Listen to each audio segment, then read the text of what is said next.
it's possible in a world where we have an inflationary shock that the response isn't sufficient to stabilize markets, in which case central banks, and maybe not completely lose control, but inflation becomes unanchored. So you've got the fundamental inflationary push of higher debt needing to inflate that away. And then you've got maybe the monetary policy side of it, where central bank, the scale of central bank intervention needs to be great.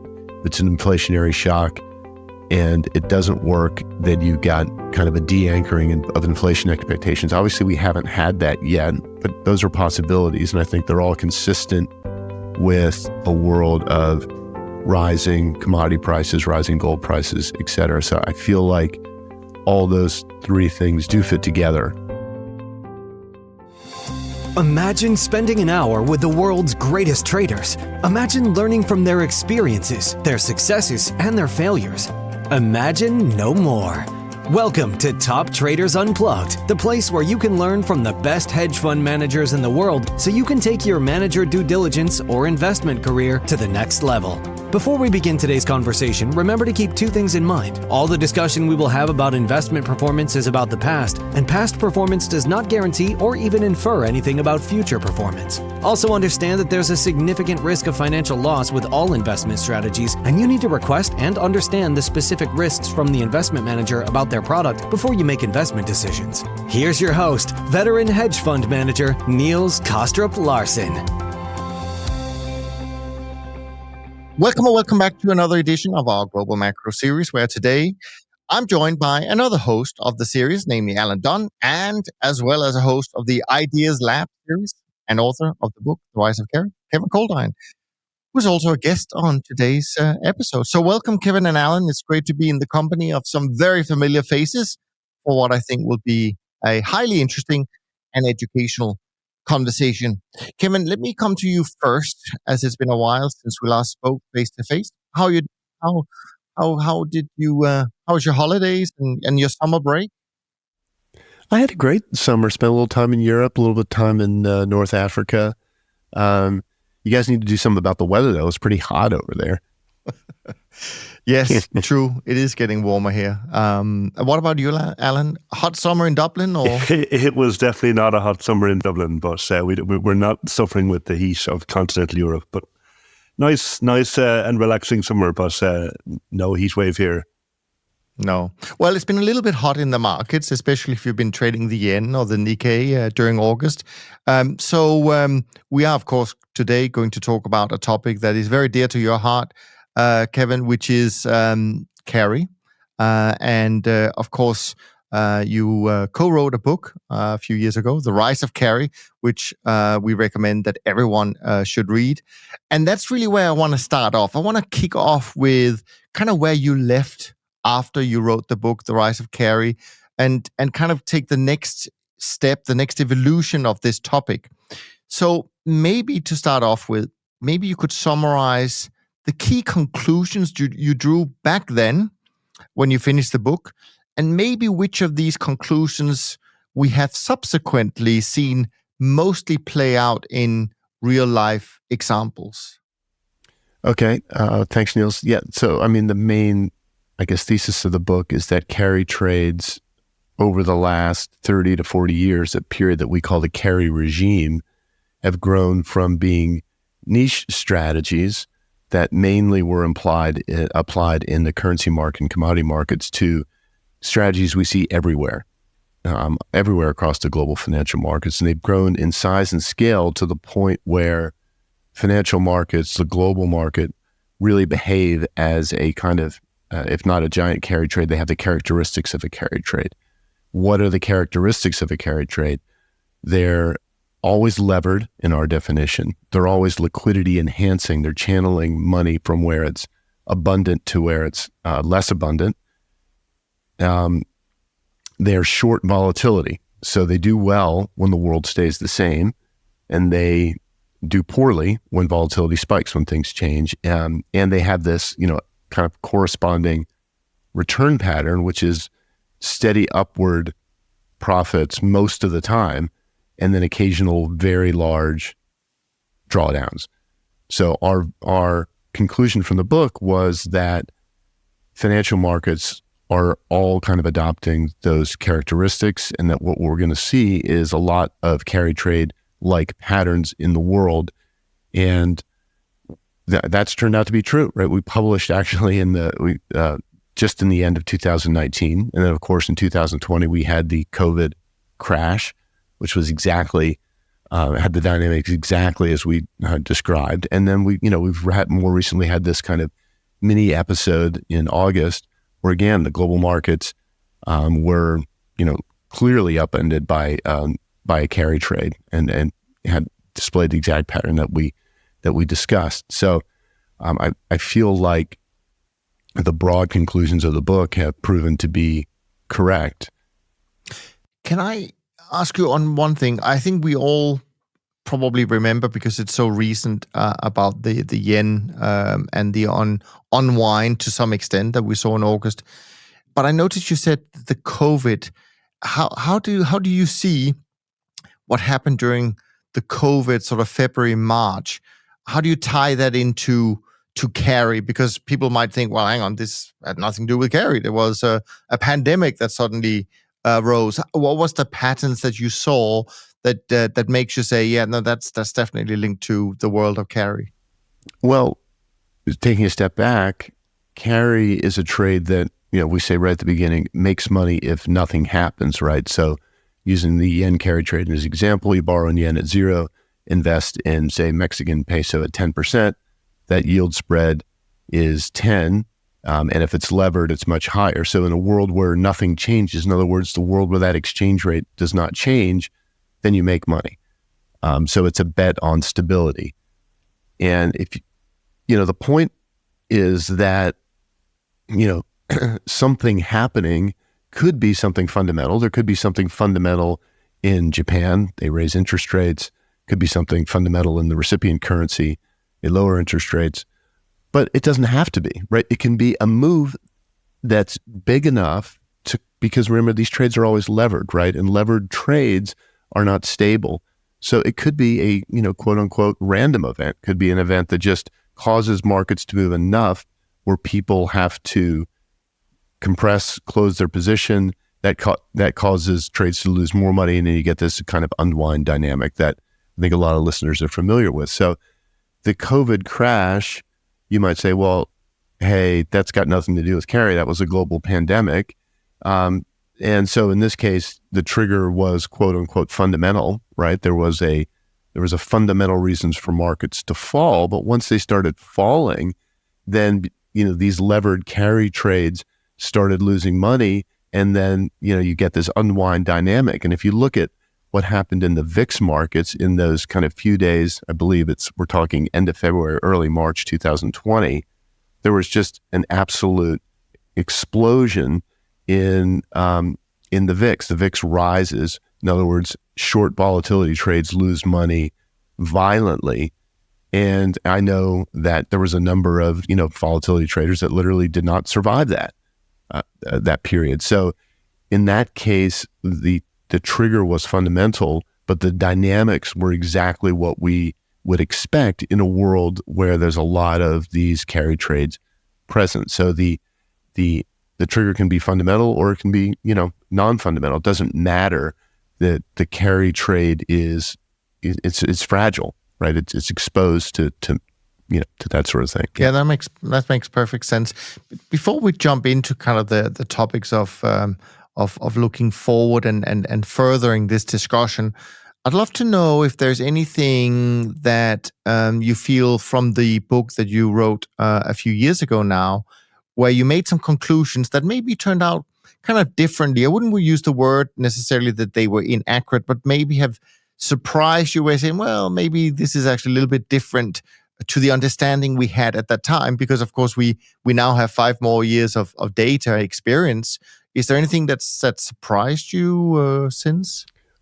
Well, one thing that's changed has been the role of the dollar as a, kind of a recipient versus a funding currency. So when we wrote the book, dollar interest rates are very low, and we have this diagram called, which my son says no one can understand. So I've subsequently revised it for my students so that they can't understand it. But the basic point is that with U.S. interest rates low, the dollar was a funding currency for carry trades. The dollars, people would short the dollar and go long, say, emerging markets. Also, there was a kind of, if you will, a fundamental circulation of dollars where the U.S. had a current account deficit. Those dollars build up outside the U.S., mainly in China and in commodity exporting countries, and then they would invest those dollars into treasuries, and that kept U.S. interest rates low, and it kind of kept this kind of flow going. Now I've written a fair amount about this, but that subsequently changed. China does not automatically recirculate its foreign exchange, its dollar reserves back into U.S. treasuries anymore. So that flow, certainly that direct flow, is not as strong as it used to be. So that's definitely one fundamental change. The dollar was not, with higher interest rates, it's not serving as the kind of main funding currency, and that's, gave rise to the yen carry trade. It's actually very unusual if you look back at the full history of short-term interest rates within developing markets. Very unusual for the dollar to have kind of the highest or close to the highest interest rate. It's only happened a couple of times over the last 30 years. So that made the dynamic different, right? That the funding had to take place in a less liquid currency like Japan, which makes it a little more fragile. That's number one. The second thing, I think, in terms of what we would have predicted versus what happened, I think we would have expected, and I'm completely honest, we did expect, like a lot of people, that the rise in interest rates would have had a more immediate and detrimental impact on the economy, right? Because interest rates should increase the cost of leverage, and we document that the U.S. economy is highly levered. So you're thinking, well, that's going to influence the economy negatively more than it had. So a lot of work we're doing now in our second book is kind of trying to understand why that didn't happen in exactly how we would expect. And I think we made some interesting progress on that. I don't know if that's something you want to talk about now or later. Oh, well, whatever you want to do, so to speak. Yeah. It's a little nerdy, but I mean, the idea that if you think about what's gone on in the U.S. economy since rates have risen, certain sectors have definitely been hit, real estate for sure, right? But in general, the economy's done quite well. And actually the BIS did an interesting, kind of, I guess, summary of what happened with the yen carry trade unwind. And they had a graph in there that showed hedge fund leverage and over time, and I've been able to recreate that data. And what it shows is that, hedge fund leverage actually went up over the course of late 2022, 23. And so that's a little surprising, right? You think, well, interest rates have gone up. How, normally you would expect leverage to fall. So speculative leverage has actually increased. And what we're thinking is that part of what's going on here is that as interest rates rise, that increases the value of the Fed put, right? If you think of the Fed put as basically the insurance that the Fed is providing to markets, if markets fall a lot, the Fed say, we're going to step in and make sure it doesn't get out of hand. So as interest rates rise, they've got more scope to do that, right? They've got more scope to step in and support markets. A little counterintuitive. But that, as a levered trader, really, you don't care as much about your funding costs as you do about the expected return on the asset that you're going long, right? So if you have a levered long S&P 500 trade, sure, it's less attractive if you have to fund that at 5% versus 0. But what we really care about is the potential, upward movement and then your downside risk, and that's driven by the potential movements in the S&P 500. So if the Fed put becomes stronger, then that kind of could encourage you to take more levered positions. Of course, leverage at some point has to run up against, constraints, the availability of money to borrow. And that's where the second change comes in, which is the paying of interest on reserves. So with huge, well, now I think 3 trillion, but was even higher of reserves with the Fed, and the Fed paying interest rate at 5%, that's basically a direct subsidy to banks. Banks are getting interest and of the order, I think, over the last 2 years of like 500 billion. So I guess what we're saying is that while on the one hand, the Fed is doing quantitative tightening to try to constrict the money supply, on the other hand, it's paying interest to banks, which actually increases the money supply. So you've got this kind of, taking away with one hand and giving with the other hand. And the bottom line is that it just means that, the funding constraints bind at a kind of a higher point. They're not as tight because reserves are rising with the earning of interest. So the combination of the Fed put being stronger and the constraints on leverage maybe not binding right away allows sort of speculative leverage to continue rising, maybe more so than we would have imagined. So I think that's been a change that I should say that a lot of those ideas are things that Tim Lee, my co-author, has worked through. He's a very talented economist.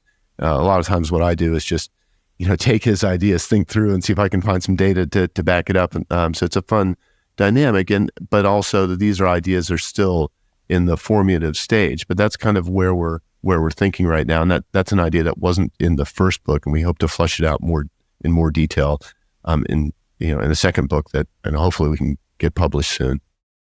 Fantastic. Good stuff. Well, now we're going to get to the really crux of the matter. So I need to turn it over to Alan, who is much better at diving into some of these details than I am. Good stuff. Well, maybe just to follow up on, as we're talking about some of these points, like the rise in interest rates, it just strikes me that one of the areas where we did see an issue was, which I guess as a carry trade, was Silicon Valley Bank, because you would have been borrowing, getting money on deposit and then investing in bonds, and then bonds, that's a good trade as long as nothing happens, but rates did move, so they had a big loss in the bonds, but they were bailed out, or the system was bailed out. So, I mean, it's probably not the case that we didn't see any blow-ups, but just that they were well contained. It's not fair to say. Totally. And that's a fascinating dynamic, right? And to take a step back, what we say in the book is that the global economy up till, let's say, 2020, the shocks that hit the global economy over that, what we call the carry regime, they were deflationary shocks, right? 1997, 2001, 2002, 2008, 2020, those are all deflationary shocks. So when you respond to a deflationary shock as a central bank by injecting liquidity via lowering interest rates or QE, you're working in the direction of the underlying fundamental risk. The underlying fundamental risk is deflation. You're providing more money to the system. So you're saving financial markets, but you're also fighting the underlying risk of deflation. But in a world where the underlying risk is inflation, then responding with a liquidity injection is, that's a lot riskier, right? Because the markets could be like, well, hold on. You're trying to save Silicon Valley Bank or the British pension fund system by injecting liquidity, but inflation's already 4 or 5% or whatever.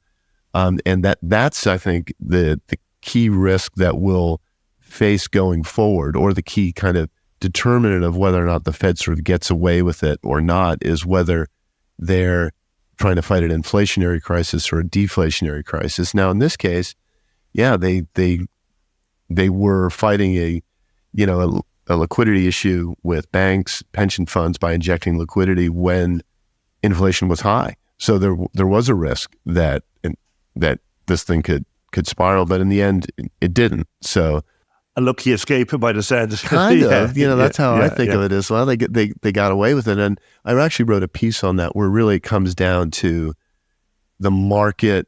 What the Fed is saying is this is a kind of liquidity issue, not a solvency issue, right? So it's basically back to that old question.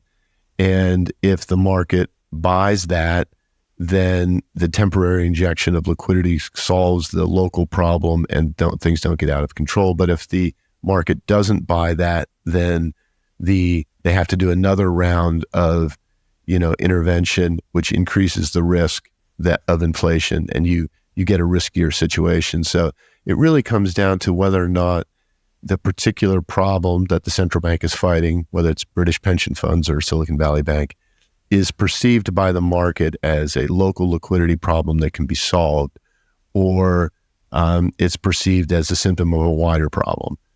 And in this case, they were both perceived by the market as a local problem that can be solved, and they were.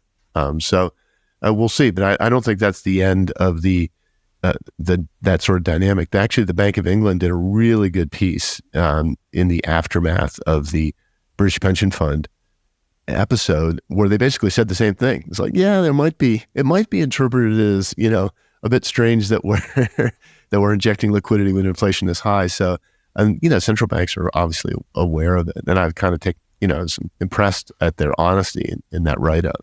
Can I interject one thing actually before you continue, Alan? Regarding that episode, I seem to have recently heard a podcast episode, and I don't know if it was an old one or a new one, where they kind of reminded me that yes, the Bank of England injected a lot of liquidity, but they offloaded it again very, very quickly after the episode itself, which was kind of interesting that they managed to do that operation within a couple of weeks, getting in and getting out. I might not know all the details, but it felt like a lot like this Fed's intervention in the corporate bond market in 2020. Remember, the Fed said, hey, we're going to buy corporate bond ETFs. We'll even buy newly issued corporate bonds. And just the fact that they said they were prepared to do that meant in the end they didn't have to do very much. They actually did buy a little, but very little. And I think that in England, it was kind of the same thing. The willingness to say, well, whatever bonds you want to sell, we'll buy, was kind of enough for the private markets to sort of get back to functioning. But I could be wrong about that, but I think it was. I think that's right. I think the kind of the worry in the markets was, well, because, central banks were tightening policy, that their hands were tied. So the Bank of England couldn't intervene in the gilt market, because of the conflicts that Kevin is talking about. But it got to a point where they were able to justify it on a kind of extreme market dislocation. And then people knew, okay, so that scenario where their hands are tied doesn't apply. So it took away that risk. And also, I think the problem in the UK was the pension funds didn't have access to liquidity to be able to meet their margin calls. And I think over time that got addressed and kind of helped solve the crisis. But yeah, I mean, there was that conflict there. One thing I wanted to move on to is the whole area of equities in the S&P 500. And I saw the FT picked up on something that you wrote recently around this, as the S&P 500 being the kind of the essence of a carry trade, which got me thinking that for sure in the period of the 2010s when interest rates were low, it was a classic strict definition of a carry trade. You bought if you borrowed and invested in equities, the dividend yield was above the funding cost, so you were positive carry. But now obviously rates are higher, so it's actually, from a kind of a futures trader's perspective, it's negative carry if you're long the S&P, even though it behaves like a carry trade. So curious to get your perspective on how you see the S&P behaving like a carry trade, even though you might question whether it is actually a carry trade. Yeah, no, thanks, Alan. That's a good point. And I think a lot of people like you who come from a trading background get a little confused, and probably rightly so. We probably shouldn't call it a carry trade. Maybe it behaves in a carry-like manner. I don't know exactly how a better way to phrase it. But yeah, what you're saying is that from a trade perspective, right now with higher interest rates, taking a levered long position in the S&P 500 is kind of negative carry. Your funding costs are higher than the expected yield on the trade. So why are we calling it a carry trade when it's got that dynamic? So you kind of have to look go a level or two below. And one level that we think about is what I call kind of the banking perspective. So almost like S&P 500 companies and the index behaving like a bank, in the sense that the underlying companies can, if you look at the yield on their debt relative to their earnings yield, that's a positive spread, as it should be. So in other words, issuing debt and buying back equity is positive carry, and we've seen a lot of that activity. So and that's what you see is the companies that are doing more issuance are the ones that have a higher spread. They have a higher earnings yield relative to their cost of debt. But there's another dynamic that's important we talk about in the book, but it's going back to Neil's point, has accelerated a lot in the last 5 years, which is what happens to that debt that gets issued. So companies issue corporate debt. In the old days, corporate debt really didn't trade very much. It was very illiquid, but that's changed dramatically in the last 5 years, last 10 years, with the emergence of ETFs. So S&P 500 companies issue debt. Now what happens is that gets rolled into an ETF that is very liquid, and that those ETFs then get held by asset managers as cash substitutes or cash-like products. So you take something, it's a classic liquidity transformation, right? What do banks do? They do liquidity transformation. You take debt that's not that liquid, you package it into something that trades a lot, and then, you or me can hold, a short duration corporate bond ETF instead of a money market fund or instead of cash in the bank, because I know if I need to liquidate it, I can. So at a macro level, what's happening is that, the index is providing a banking-like service. It's got monetary liabilities, the debt that gets packaged into ETFs, and it's got a levered balance sheet. Now, I don't want to oversell it. That's, I'm not saying the S&P 500 is a bank, but it's playing a banking-like role, and banks are classic carry institutions. They borrow at low rates and invest at higher rates. So that's one way to think about it. Another way is what I call the insurance perspective, which is the piece that the FT picked up on, which is just basically saying that, if you've got a risk anywhere in the world, you can hedge that risk, to some extent with the S&P 500 in the S&P 500 ecosystem, futures, options on VIX futures. So in that ecosystem, the liquidity is kind of unrivaled. There's no other risk market in the world. I'm talking about risk markets now. I'm not talking about bond markets, so equity markets. There's no other risk market in the world that can absorb those hedging demands. So it's basically providing this kind of insurance service to the rest of the world. And insurance again is a classic carry business, right? You're earning a premium, and occasionally you make a big payout. And then the third perspective is kind of what I call the tail wagging the dog perspective, which is that the volatility of the S&P 500, when you as a student, you say, well, how do you calculate volatility? Well, you look at, how much the underlying has moved over a certain horizon, the standard deviation of that. That's the volatility. So it's a derivative measure. It's driven by what happens to the underlying. But in the world we're in now, people can trade. They can't trade the VIX directly, but they can trade VIX futures, VIX options, and those things are highly correlated with the VIX.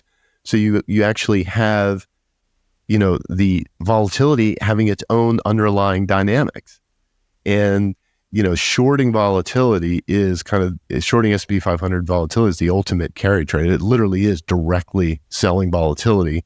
So when the markets are stable, that's very profitable. When it spikes, you can lose a lot of money very quickly, and that carry behavior of the volatility basically converts or drives the underlying behavior of the market. So kind of you've got the tail, what's something that should be a derivative measure, volatility actually having its own behavior that drives the underlying. So it's kind of like this two-way complicated interaction that's not how, we would have imagined the market working 20, 30, 40 years ago, right? So all three of those things are a little bit deeper understanding of how the S&P 500 behaves like a carry trade. And I mean, just taking that in the context of what we saw in August, I mean, I think one of the things that got highlighted in the BIS report is, the move in the VIX was disproportionate to the move in the S&P, or the S&P didn't fall that much given the move in the VIX. So obviously it feels like it's sometimes, the leverage builds up in the spot market, or sometimes the stresses and the vulnerability is more in the options market. Is that just reflecting capital flows and where stresses build up over time, hard to kind of anticipate in advance, or have you perspective on what that means that you get those inconsistencies? Yeah, I'm not close enough to the underlying. I'm not managing money anymore, so I'm not as close to the prime brokers as I would have been 10 years ago to really get a feeling of the microstructure. But if you just look at that move in the VIX over that couple of days, particularly that massive spike, was it Monday or Tuesday? I can't remember, but where it went to like 60 briefly, that feels like someone just getting absolutely squeezed out of a position, right? That feels like a short volatility or short correlation trade where there's a forced, literally of just you've got to sell at any price, or someone sells for you at whatever price they can get. So it's that kind of move with this massive spike and then come back down. It feels like just a liquidation. I don't know, Niels. I can see you shaking your head. Yes, you're familiar with these sort of episodes in the commodities markets. No, I think I think you're right in the sense, and also, of course, the move we saw in Japan was pretty large, but in many of the European financial markets, it wasn't too bad. I was just thinking also that, with these 0-day options now and all of that, I think it's definitely being exacerbated, some of these short-term moves, because even though we saw the biggest rise in many years on that Monday, we saw the biggest decline in volatility the next day. I mean, it's completely crazy, right? Jamie Lee, who's one of our co-authors, he's a volatility trader, and he's been talking about this. I don't want to put words in his mouth too much, but over the last year to year and a half of, typically when you get these big inversions, so inversions of the VIX futures curve where, the VIX spikes dramatically. So typically the VIX futures curve is, upward sloping, but if you get a big spike, it can be downward sloping. Historically, that's tended to portend a period of just overall higher levels of volatility for the market. And, we do hint at this in the rise of carry. I've looked at a lot of indicators. Can you use the, VIX futures market to time the underlying? And only if you can trade really, really quickly. The models aren't very precise. But in any case, that situation where a VIX inversion then leads to a state of higher volatility and poor performance for the market seems to have broken down a little bit in the last 12 to 18 months, where you get the VIX inversion, but the underlying market holds up pretty well. And I think that's pretty much what we saw in August. And I don't have a great explanation for that. So that's kind of a puzzle, going back to one of your earlier question, Niels, about what might have changed since the first time we wrote the book. I think that seems to be something that's changed. These VIX inversions aren't leading to aren't triggering a higher volatility state that lasts in the way that they might have done in the past. So feels like something structural has changed, but I haven't quite been able to put my finger on why or what. Just one thing I wanted to kind of delve into, and it's more of a definitional thing, but I'm curious to understand. I mean, you touch on, short volatility and carry. So an outright shortfall trade and a carry trade behave similarly. And obviously in a risk-off period when, carry trades tend to be unwound, shortfall trades tend to get unwound. So, I mean, do you see different, obviously some things are clearly shortfall, some things are clearly carry. I mean, is the differentiation between the two useful, or are they both kind of part of this of an overall category of risky trades? Or so obviously you call it the rise of carry as opposed to the rise of short vol trades. So there's obviously some kind of distinction. But curious to get your thoughts. Well, it's not as snappy to say the rise of short vol trades. Well, I mean, short vol trades are clearly carry trades, right? The classic one being, say shorting VIX futures and having it roll down the curve. That's I'm not sure many people do that in that ultra simple form, but if you short a VIX future at whatever 20 and the VIX is at 15, just using kind of crude numbers, then, if nothing changes, if the world stays the same, then, your future eventually rolls down the curve and becomes the spot. So you short at 20 and eventually you're able to close out the position at 15. If you hold that for a month or two levered, that's very attractive. So that's shorting volatility. And of course, shorting volatility is obviously you're going to lose money when volatility goes up. So that's a pure extreme carry trade. Well, I guess what our point is that other carry trades structured differently still have that common risk factor underpinning them, which is that they're going to lose money when volatility goes up. So you could say, well, I'm doing the yen carry trade, or I'm selling put options on the S&P 500. You could say I'm doing private equity. I've got private equity where I borrow at very low interest rates and invest in companies with higher underlying earnings yields.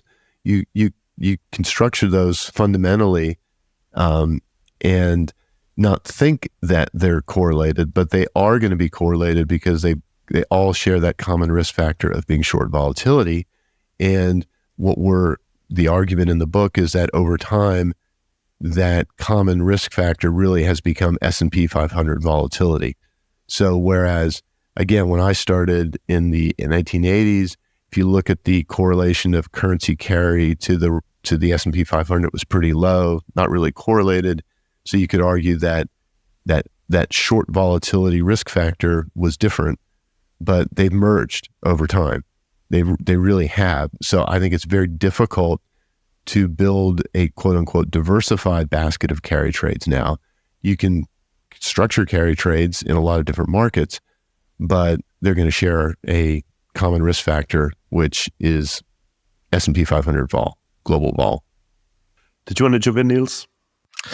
Yeah, I might go in a slightly different direction. We can jump back and forth, but something that just was kind of quite interesting a couple of days ago when I was recording last week's episode with Adam Rosenzweig, which is about commodities. And then suddenly he breaks out giving you, Kevin, a huge endorsement because he suddenly started saying that, oh yeah, he got highly recommended this book by Neil Howe, by the way, who've been on your show, Kevin, the Rise of Carry, he says, and Jem and I was kind of smiling, saying, yes, well, that's actually co-written by one of the other hosts on the podcast, and we could say that, well, you're going to be on the show this week. Anyways, now, let me try and see if I can I don't know if it's a real question here or something. I'd love your thoughts anyways.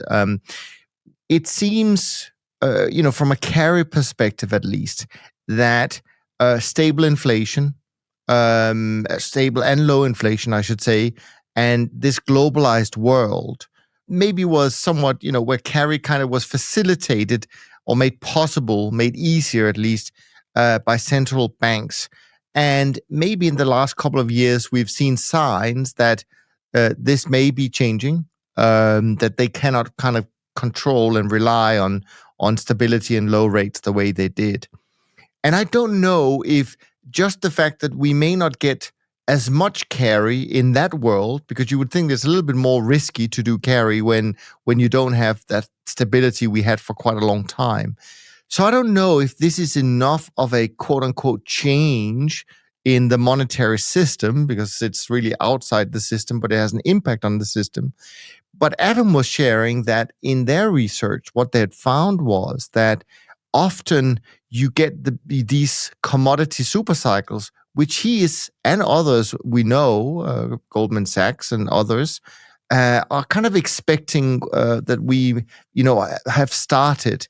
And I was just thinking whether a shift in the carry world, so to speak, would, and well, anyway, to say what he says often they see the super cycle begin when you have a change in monetary system. I forgot to mention that. So my question, I guess, is whether you think a change in the world of carry, and I think you were actually in the book expecting higher inflation and so on and so forth, whether a change in carry might be enough to be seen as a change in the monetary system, very loosely at least.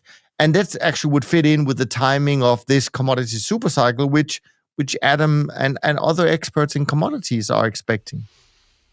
Okay, there's a lot in there, and broadly speaking, I agree with that. I really do, and we do say that. Remember, going back to the fundamental characteristics of carry trades are levered trades. So the rise of carry, the growth of carry, implies a growth of leverage across the financial system, and we clearly see that in, if you look at debt statistics, you can't measure leverage properly because there's a lot of off-balance sheet leverage through options, et cetera, that we can't measure precisely. But I mean, I think it's pretty safe to say that the financial system is much more levered than it ever has been.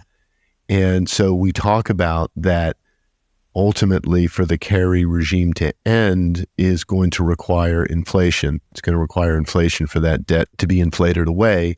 And so I think that, and we also say that although central banks in the world that we've been living in seem all powerful, and they seem, they seem to be able to head off any crisis, which is what, Alan and I were talking about, and they have been able to head off any crisis. The required size of each intervention gets bigger and bigger over time because carry trades get bigger and bigger.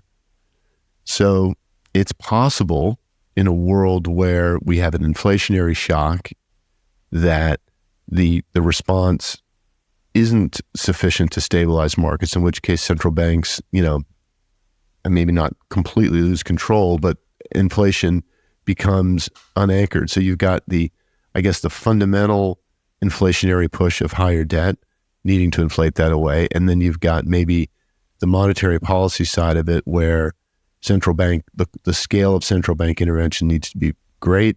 It's an inflationary shock and it doesn't work, then you've got kind of a de-anchoring of inflation expectations. Obviously, we haven't had that yet, but those are possibilities. And I think they're all consistent with a world of rising commodity prices, rising gold prices, et cetera. So I feel like all those three things do fit together.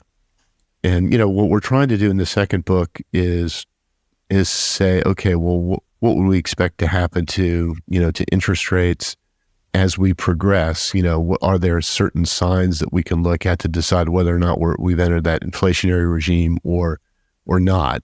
That we haven't really, I think, got a clear focus on that yet, but we're working on that. Tim's worked on this indicator that he calls a deflation shock indicator, where he's trying to take some of the ideas from what we've talked about to at least suggest whether or not the next shock is likely to be deflationary or inflationary. And the idea is to look at, I guess, the probability of a kind of a dash for cash, a deflationary shock, by looking at cash holdings and by looking at money supply. So, basically if cash holdings are very low, if financial market or, financial asset holdings are very high relative to GDP, that's suggesting that people are holding a lot of wealth in as cash substitutes in non-cash assets, so that if there's a shock, there's a risk that there's a flood back into cash. And then if you also look at the money supply growth, you look at the ability of the system to provide that cash, and kind of combining all three of those things together, is what he's been trying to work on to suggest whether or not we're, like I said, in an inflationary, deflationary world. But I'm rambling a little bit. Broadly speaking, I agree with Adam's perspective and your characterization of it. Sure. And actually, my next question was in terms of where you were on this indicator that I'd heard you talk about, or maybe I read that you were working on. Before I turn it back to Alan, I was just curious, actually. And of course, we don't give investment advice on this podcast, so this is purely sort of conceptual idea. And since you have been managing money in the past, I thought it would be fun to ask you. I mean, how should people think about trying to make money from an unwind of carry if you don't know, quote unquote, which carry trade is going to be unwound, so to speak? I mean, it could be currencies, it could be stocks, it could be bonds. I mean, how do you do that? I mean, I spent the most of the early summer thinking about how I could make money from the yen carry trade unwind. I mean, that I'm not saying that I had any great foresight, but I mean, it was pretty obvious that was going to, that trade had grown very, very big. Everyone was talking about it. You knew it wouldn't take much of a trigger to lead to an unwind. But then the tricky thing is, well, how do you make money out of it? I mean, I looked at setting up a yen bank deposit account where I just moved dollars. But then you're paying away the carry, right? You're moving money out of a money market fund in the US at 5%, putting it in Japan at 0%. Now that's kind of an unlevered trade for me, and so I kind of like, what's the point really? You only make money if you lever it, but then if you lever it, then you're paying way double, triple, 4 times the carry you could do directly via currency futures. But it all comes down to, if you're trying to make money directly through a carry unwind, the timing has to be very, very precise. And I just don't think that's something that a kind of a normal investor, or even a lot of professional investors, can do. So that's kind of the paradox, right? It's very hard to lean against carry. One thing you can do is, with higher interest rates, say in the US, you can say, well, there's option value in having cash, right? And I can buy these assets that get unwound at a discount. If I'm sitting there with cash and I'm sitting there with like a limit order at 10, 15, 20, pick your level relative to the current market. So I did a little bit of that, where I just had limit orders in markets that I thought would be affected, and a couple of them got triggered, but that's, I guess, trying to buy the dip, which is, we also talk about as kind of like a form of carry trade as well. But I haven't come up with any fancier or smarter ways to do it than to just look for vulnerabilities and say, okay, well, I'm willing to step in, at some point relative, below the current level, and have some cash to be able to do it. Now that's, like I said, that's a little more comfortable thing to do when U.S. interest rates are 5%, because you think, well, worst case scenario, I'm sitting in cash and I'm earning 5%, inflation's 3%, it's a positive real return. There's very low opportunity costs for doing that. If you're back to a 0% world where inflation's positive, then that becomes really hard to do, because there's, negative opportunity costs for sitting in cash. So it ain't easy. So now, sure. so now I know where your son got it from, because I remember a story you shared on Odd Lots where you said something about that you were coming in at 11:30 at night saying goodnight to your son, and he said, yeah, I'll go to bed. I just need to put in my limit orders, right? Yeah, he was a COVID era speculator, and he learned some lessons over that period. Let's just put it that way.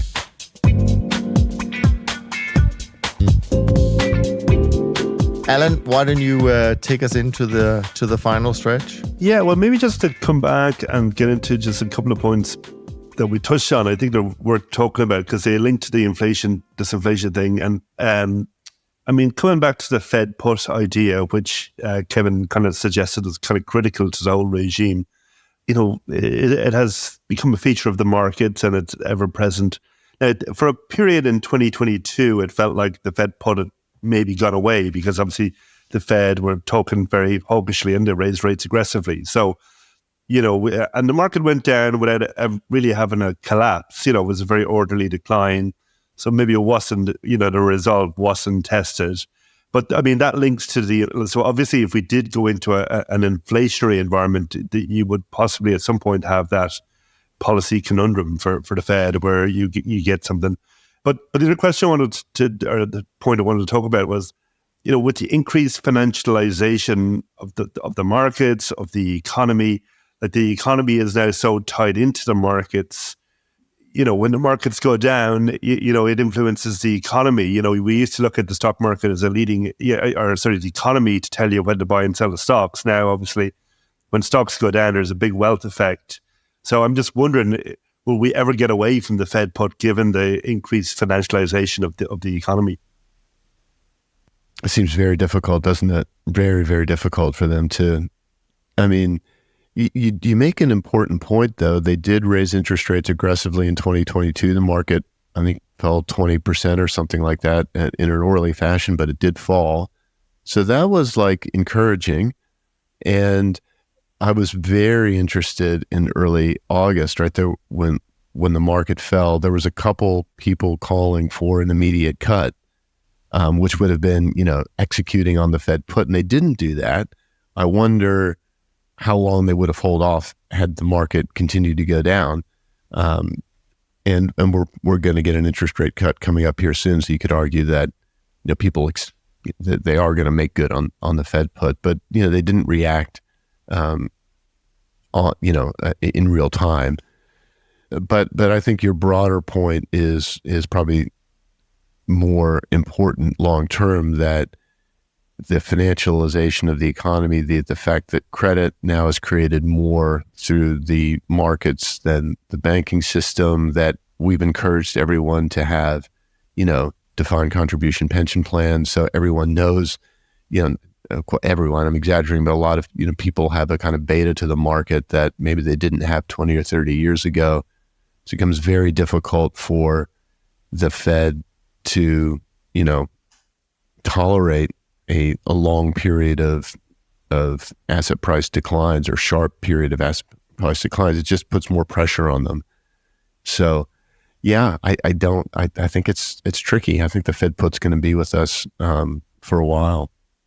And then, of course, if the Fed put, it's sort of frustrating for fundamental investors, right? Because if the Fed put's going to be with us for a while, then, well, what's the logical conclusion? Well, the logical conclusion is be long risk assets, even though maybe relative to earnings, that doesn't seem like a very smart thing to do. Where's the Fed put most prevalent? The S&P 500. Where has the valuation of markets relative to, say, GDP gone up the most? The S&P 500. If you look at the valuation of, say, mid and small cap companies over the last 30 years relative to the economy, it hasn't really changed very much.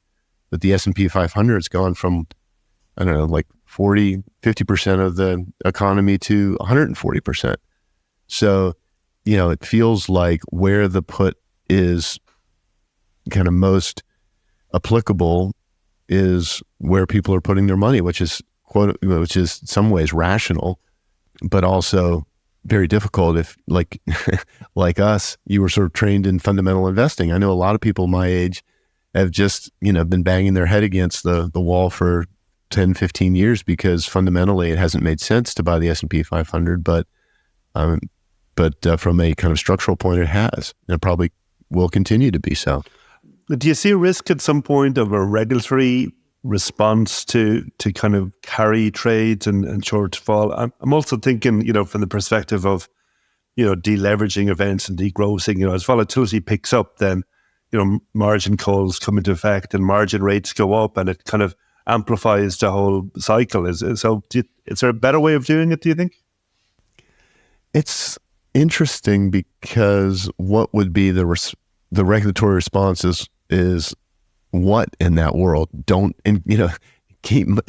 increase margin, right? So I'm being a little facetious. So I think the regulatory response would be kind of more tighter limits on margin to begin with, so you don't get as much leverage.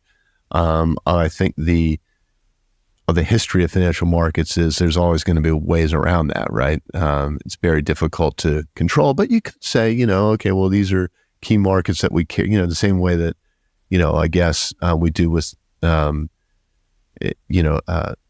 real estate markets, there's a little more direct control. You could say, well, there's key markets that we care about, and we're going to really try to control leverage there. And we understand leverage is going to leak out into other parts of the system. But if we can have circuit breakers to prevent it, so that would suggest that, I mean, actually, that's one of the things that I sort of have concluded so far in the second book, is that maybe you have to start treating the S&P 500 more like a regulated bank or an insurance company. And if it's providing those services to the financial markets, banking and insurance, like we talked about, an unregulated bank and insurance company, we know what that behaves like. It behaves pretty well most of the time, and then once in a while there's a run and these things crash. And so do you have to start regulating the S&P 500 ecosystem a lot tighter, which is pretty much what you're saying, or accept a lot more volatility flowing into the economy? That's going to be the question facing regulators. And so, yeah, maybe tighter margin is the way to go, but it seems like we're moving the opposite direction. I mean, every time we turn around, there's more and more levered ways to bet on the S&P 500. I think I just read an article to Bloomberg where they're pushing now to introduce zero DTE options on individual stocks. Right? We've got it on index stocks now. Zero TTE is 0 days to expiration. Now there's a big push to do it on individual stocks. So I think the ecosystem right now, the kinetic energy is that it's just going to keep expanding. More leverage.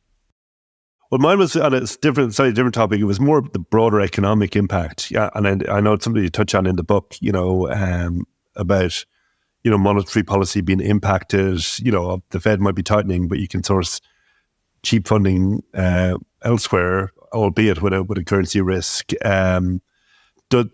that the risk with growing carry trades of less control for central banks, or what would you say is, from an economic perspective, the obvious fallout of the carry regime?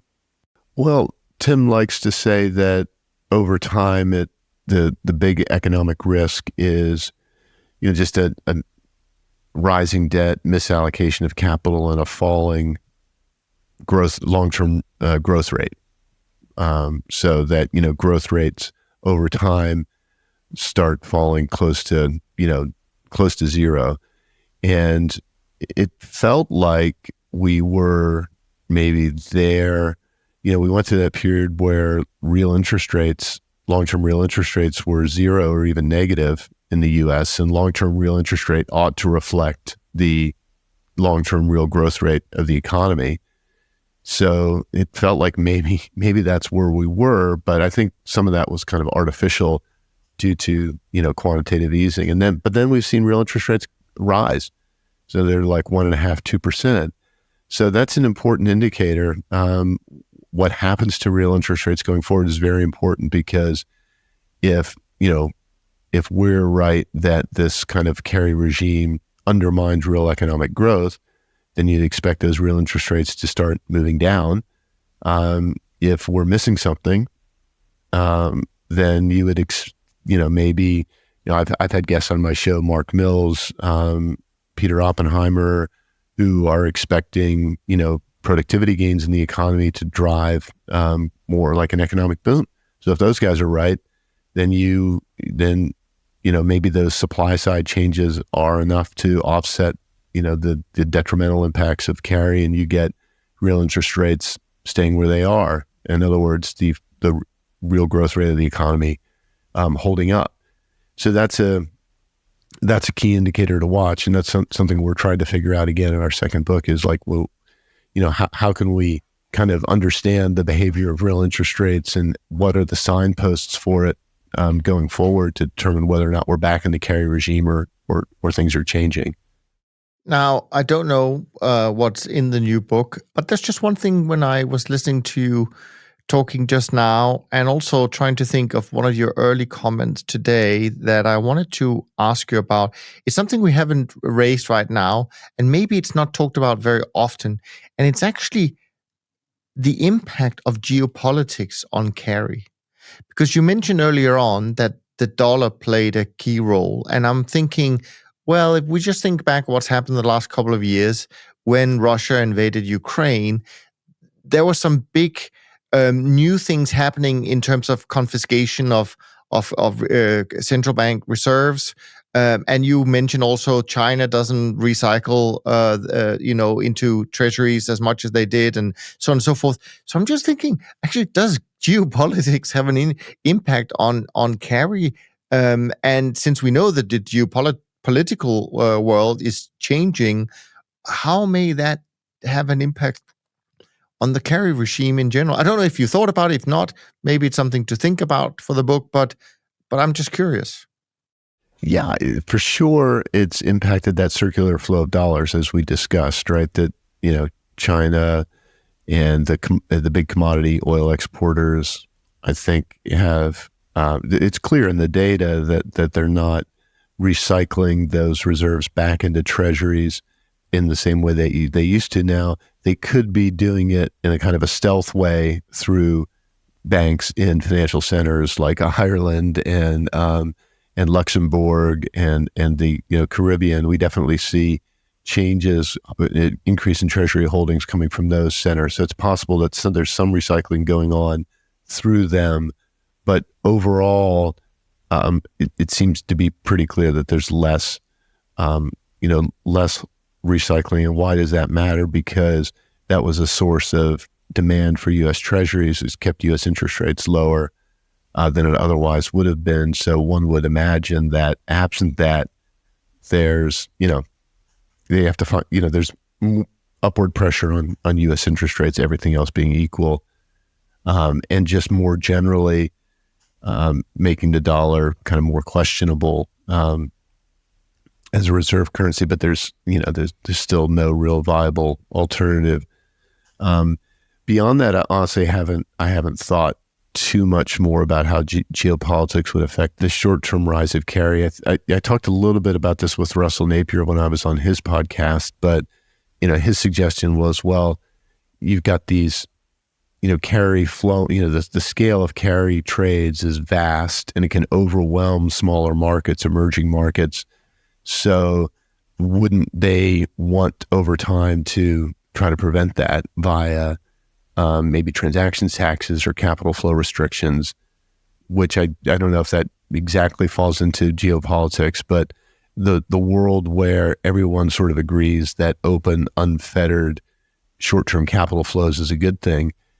I don't think that consensus is there anymore. And I think part of the reason is because of the growth of carry, because the ability of, short-term traders to move a lot of money around and move markets because of that. So I wouldn't be surprised, I guess, if you see some kind of combination of controls on short-term capital or taxes on short-term capital flows to try to mitigate the scale of carry trades. Yeah. Okay, cool. This was great. This was excellent. I really appreciate both you, Kevin, and Alan for diving into what has become a really hot topic, and obviously can't wait for the next book to land at some time. Do you already have a working title, Kevin? We do not, but we're open to crowdsourcing. I was just going to say, why don't we crowdsource it, and people should find some of the upcoming tweets for this episode, and they should reply to the tweets. Let's create some social media crowdsourcing for ideas for Kevin's new and Tim's new book. Wouldn't that be fun? I'm sure there'll be some creative people out there. Anyways, in general, I hope people have gotten something from this conversation. I found it very interesting, highly educational, and of course, if you feel you've found something of value to take onto your own investment journey, feel free to share this episode with your colleagues, your friends. Go in, leave some comments, as I mentioned, and of course, if you would take time to leave a rating and review of the show, that would be ever so appreciated. From Alan, Kevin, and me, thanks ever so much for listening. We look forward to being back with you on the next episode. And in the meantime, go and check out the show notes for this episode and all the other resources you can find on the TTU website. And of course, not least, take care of yourself and take care of each other. Thanks for listening to Top Traders Unplugged. If you feel you learned something of value from today's episode, the best way to stay updated is to go on over to iTunes and subscribe to the show so that you'll be sure to get all the new episodes as they're released. We have some amazing guests lined up for you, and to ensure our show continues to grow, please leave us an honest rating and review in iTunes. It only takes a minute, and it's the best way to show us you love the podcast. We'll see you next time on Top Traders Unplugged.